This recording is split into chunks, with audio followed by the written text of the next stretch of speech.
this exercise together. And the task is white to move. Can white get win?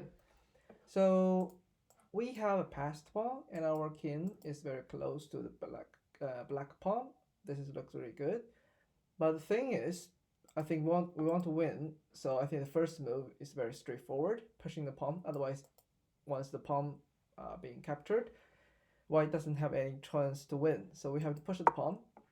So, well, let me challenge the very smart bot to see if I'm on the right track. So a4, this is what I was playing. Okay, so king to b3, and I still need to push the pawn, otherwise the pawn will be captured. And since the black king is still like far away from the f3, I don't have to move my king closer. So king a4. Yeah, if I want to win, if I move the king to g1, for example, the black king can capture our pawn. So we still need to push the pawn, king d3. So now it's moment we need to decide: should we keep pushing the pawn, or should we move the king to kind of like interrupt the black pawn promotion?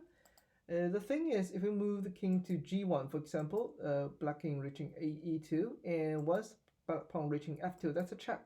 So we will lose one step once the pawn like checking us. And if we push the pawn, let's see, king pawn f2. So both pawn will become a queen at the same time. And the very good thing for us is why does black has a knight? That's a check, because if black has a queen, we can play queen a6. That's a skewer. This is something we need to be very careful. So I have seen a lot of games that during the end game, when we realize we have the queen, then we thought the game is up, the game is ended. But it's not true, because we need to calculate a couple more moves to think, um, can a queen to like win another queen, for example, like this one.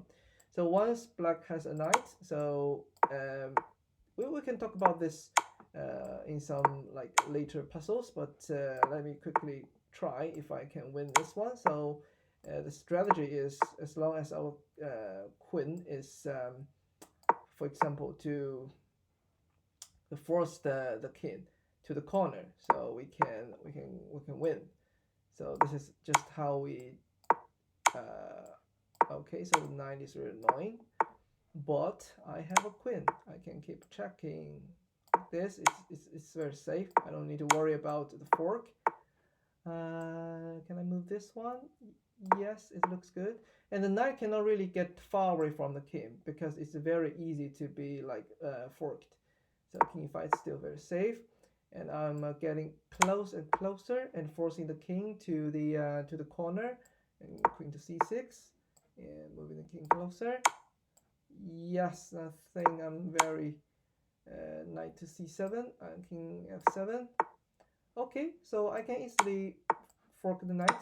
Then I think most of you know how can win in this position. But let's get back to the very beginning. So actually, when I play a5, black has a trick. Instead of playing king to c4, black can play king to c3. That's a very interesting trap, because if I keep pushing the pawn, the black king reaches h2. Remember, when the king at d3 and the pawn becoming another piece at f1, white can skew this diagonal. But in this case, it's different. So when I have a queen, black also have a queen. I cannot win the queen. So this is something I need to be very cautious. So the best move is, because in this case we don't need to worry about the black king, like it's not like king at c4, so we don't need to worry about king like catching up with our pawn. So we can play slowly, like king to g1 and king to d4.